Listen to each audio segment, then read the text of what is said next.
Let's take a look at this cover. This cover, it's not exactly as horror as their first one from Crypta, Echoes of the Soul. But there's still some good horror in here. You got this figure shrouded in a red sort of shroud, I guess you should say, you could call it, draped over them. They're kind of just sitting on this throne, he or she, obviously staring right at us, looking back at us as we're looking at this whatever this is, shrouded in this red shroud. We've got some golds in there. We've got some red candles with some yellow lights. We've got a throne of gold that this entity thing is sitting on. We got the daggers across the top. It looks like the daggers I think Lyra has on her mic stand in concert. So that's pretty cool. We got the great little Crypta splat in the corner. I like that look. I like that a lot. It's like a starry night sky. It's like a almost very cosmic. So I kind of called it cosmic horror the first time I was looking at it. So it doesn't scream as much horror as their first album, but it definitely has a horror vibe to it. And that's why I stuck this cover in the 3 slot. I gave this cover a 3.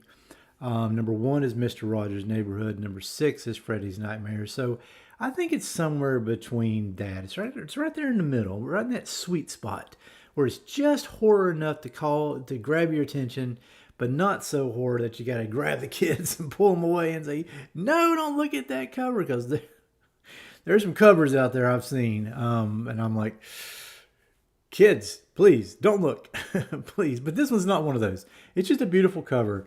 And I heard, I was listening to the Garza podcast with Crypta a few days ago, and hope I get this information right, but there was Lyra and Luana, I think's her name. We're talking about this cover and how they were kind of, one was wanting like a photo, one was wanting like this kind of Renaissance look. So they sort of like this Renaissance painting kind of look. Go listen to the Garza podcast. You can get all that information there. And they sort of settled on this as their sort of thing, sort of a photo, sort of a painting at the same time. So really cool to learn how their cover came about. So highly recommend that podcast.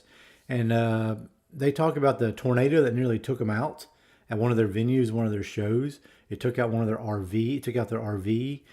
They had a whole mess there. They had to go hide in like a cellar. One of their fans died, and this fan actually had like a Crypta shirt in his pocket still after they found him in the rubble. Like the only person that died there was one of their fans.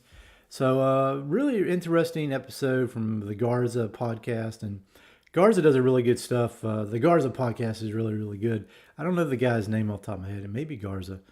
I should know that, shouldn't I? I'm just now kind of getting into that podcast, but check that out on YouTube. And I rambled a little bit at the start. Didn't mean to do that. I was hoping to make these this new sort of format and really jump into these covers and jump into this intro and jump into this episode. And I've thrown that all to hell. But anyways, welcome to the Disembodied Screams podcast. Those returning, thank you. Those new to this podcast, welcome. Now let's go ahead and move on from the cover to the title, Shades of Sorrow, which I gave a 2.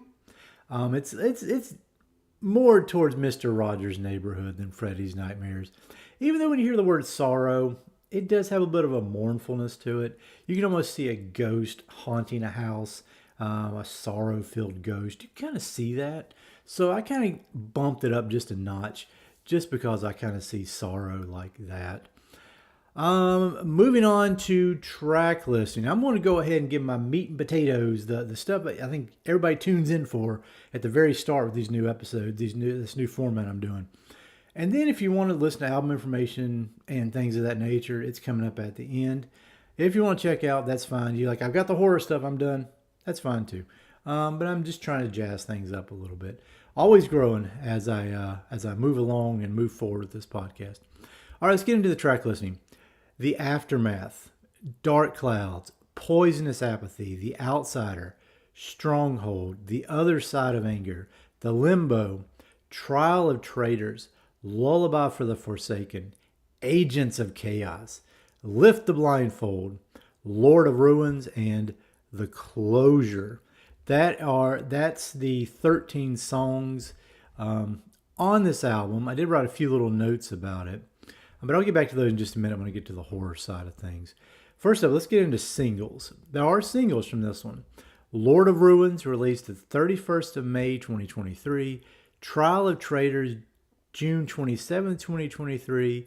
And The Other Side of Anger, the 1st of August, 2023. So now I'm going to hop back up and go into that little bit of information I wrote down about trying to find the horror in this one. And I went through each of these songs, and a lot of times I'll pull apart the lyrics. If the titles don't sound horrific, I'll look at the lyrics and see if those sound horrific. So there's not a lot of that here. There's not a lot of horror within these lyrics. These songs kick ass. Crypta kicks ass. And I love these songs and I love this album. It's a really great album, but there's not much horror to be found. But there are 4 instrumentals here, and they all have the horror vibe to them. The Aftermath, I wrote haunting piano instrumental. The Limbo, another creepy piano-esque instrumental. Lullaby for the Forsaken, a creepy intro I wrote. And The Closure, another spooky piano instrumental. So it's interesting. The songs don't have much horror to them at all. But the little intros, the little instrumentals, you could just piece them all together and have this nice little creepy score for a movie, So the songs, after looking at everything in the songs and everything and all that, I gave it a 2. I mean, there's just not a lot of horror. There's not a lot of horror within this album. Even the cover is not nearly as horrific as their first album. But, I want to cover Crypta. Crypta is going to be a band I want to follow, and I'm going to cover all their stuff. I've heard they might have a new album coming out in later parts of 2026. Thank you again to the Garza podcast. I learned so much on that one.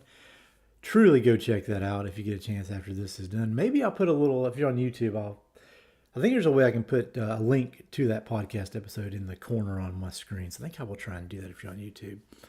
If not, just go look it up. Type in Crypta Garza podcast. It comes right up. So, all right. I gave the songs a 2. And this is where I put everything in a big pot. All those numbers I gave that cover the title and the songs, I mix it all up. I pull out that gooey mess, that membrane-filled pussy mess, and a number forms in my palm, and it is a 2.4. So this album, How Horrific Is Crypta's album, make sure I got the title right again, Shades of Sorrow. How horrific is this album? It is a 2.4. So not very horrific at all. Not going to land in the horrific top 5. But it's still a kick-ass album from start to finish. I say go check it out today.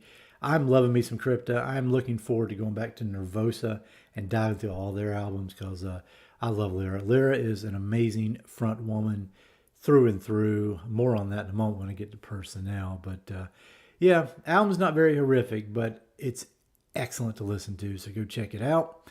Moving on to album information. It goes like this. Shades of Sorrow is the second album by Brazilian death metal band Crypta, recorded throughout February 2023 at the Family Mob Studio. I love the name of that studio in Sao Paulo, Brazil. It was mixed at 33 Studios in Stockholm, Sweden, mastered at Fascination Street Studios in Örebro, Sweden, and released in August 2023 through Napalm Records.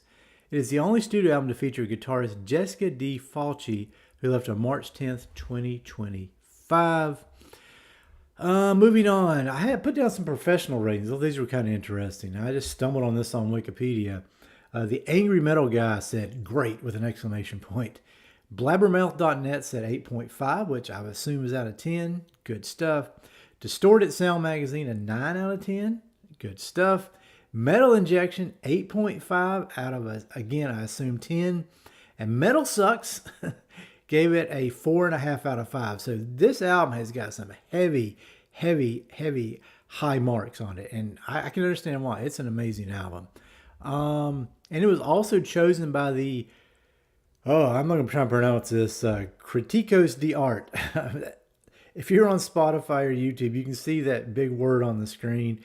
Asociação Paulista de Criticos de Art. Did I get that right? I don't know. It's one of the 50 best Brazilian albums of 2023. So just a lot of praise heaped upon this one. A lot of praise. Well deserved. Well deserved. Personnel goes like this. Band members, Fernanda Lira, bass and vocals. Love her. She's awesome. Amazing. I love seeing her in that interview. She was so good. Luana D'Ameto on drums. Again, I love seeing her on that interview. That's her name, Luana. Just hearing about her history and her past, how she came to be a drummer. Tanya Bergamaschi on rhythm guitar.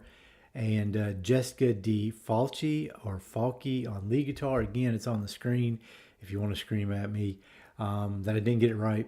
And a session musician is Pablo Gregg on keyboards. So little keyboards in there. All right, let me drop in here and close out the episode. A notch rough, a little rough at times. I'm trying to pull out a new format. So if you did enjoy it, let me know by comment, by liking. Wherever you are listening to this thing, just find a way to give this podcast some love. That's all I'm going to say. If you're on YouTube, you know what to do. If you're on your podcast platform, you know what to do. Just help this thing grow. Share it with your friends. Share it with the world.